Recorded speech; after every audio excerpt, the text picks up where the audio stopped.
In the year 2040, the night sky changed not visibly, but audibly, for those who knew how to listen. Thousands of kilometers beneath the frozen tundra of northern Sweden, a cluster of supercooled hubs, called the Helios array, received something it was never built to detect, a signal returning from the stars of Lyra. At first, it seemed like background noise, static, random photons bouncing through the interstellar medium. But embedded within the noise was pattern, a mathematical heartbeat, precise to 10 decimal points. The AI core running the array flagged it as non-random correlation, a human code that no human had written. Within hours, control rooms around the world lit up with the same message. A mirror signal was coming back from Lyra, the constellation made famous by the bright blue star Vega, 25 light-years away. And the pattern was startlingly familiar. It matched a test sequence Earth scientists had transmitted only 2 days earlier, yet this reply arrived in 32 hours. Light itself would need 25 years to cross that distance. Whatever answered us was closer than we thought, or breaking rules we thought were unbreakable. To understand what happened, we need to go back to the beginning of the Helios array. Built in 2038 by a coalition between NASA and the European Space Agency, it was the largest quantum-linked telescope network ever assembled.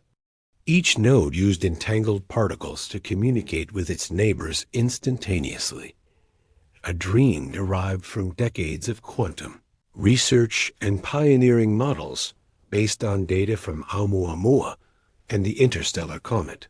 3. The first atlas. Its goal was not to send messages, but to see cosmic events in real time, without the delay of light. In doing so, the array created what physicists called quantum scars, threads of instant correlation woven through space itself. Mathematicians likened it to drumming on the fabric of the universe and listening for vibrations that shouldn't echo at all. And on that frozen February night, an echo returned. At 3:17 a.m., the array's main AI, designated EVA-2, logged an anomaly in the Lyra sector, a cluster of pulses each spaced by pi seconds 3.141 units apart beyond instrumental error. The timing was too perfect to be thermal noise. When engineers asked EVA-2 for classification, it replied quietly, "Pattern indicates intent." Protocol demanded a verification pulse. EVA transmitted a sequence of prime numbers, the mathematical shorthand of intelligence. Then the world waited.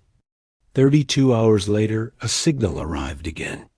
But this time, each prime was answered by its mirror complement. 2 for 1, 3 for 5, 5 for 7, as if someone were playing call and response across the void. Scientists checked the timing.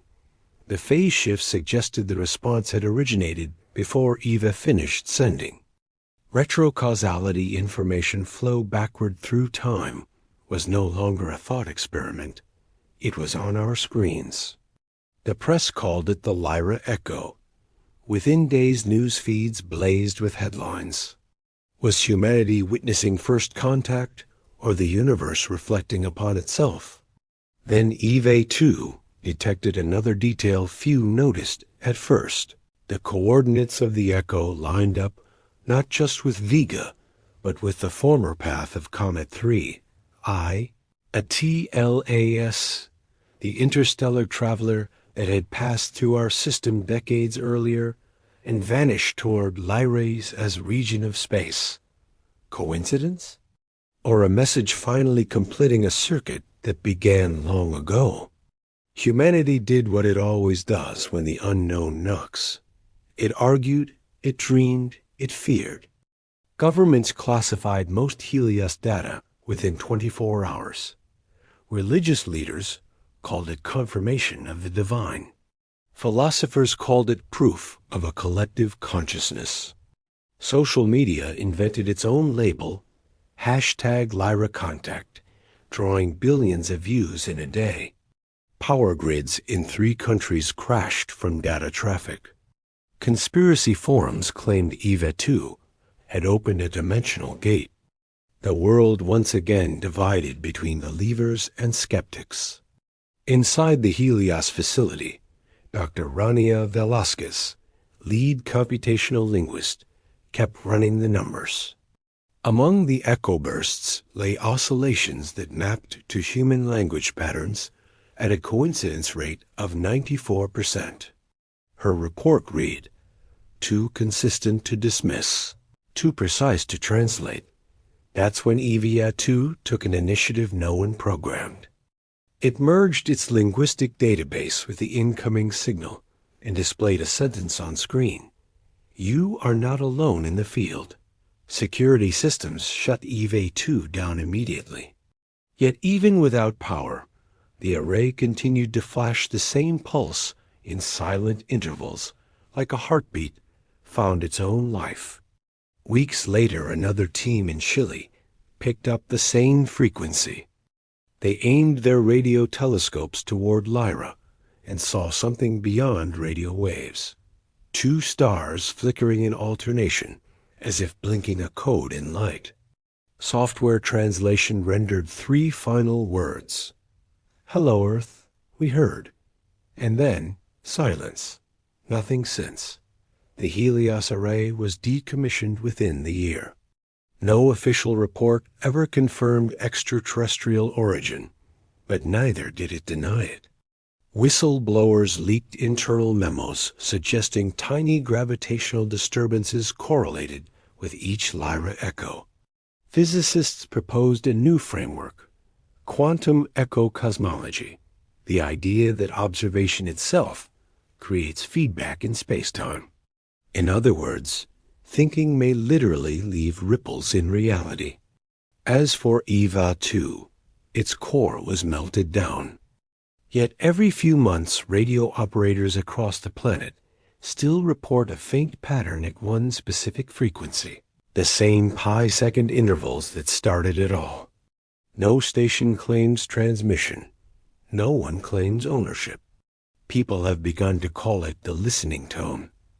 Maybe the Lyra echo was never a message from others, but an answer from ourselves, a reflection of humanity's restless desire to be heard. Yet if there was someone out there, patient, observant, curious like us, then the moment we reached out, we proved that intelligence is not unique to one world. It is the universe becoming aware of its own possibility. When we finally spoke to the stars, they didn't shout back. They simply whispered our name. And in that whisper, humanity found its answer.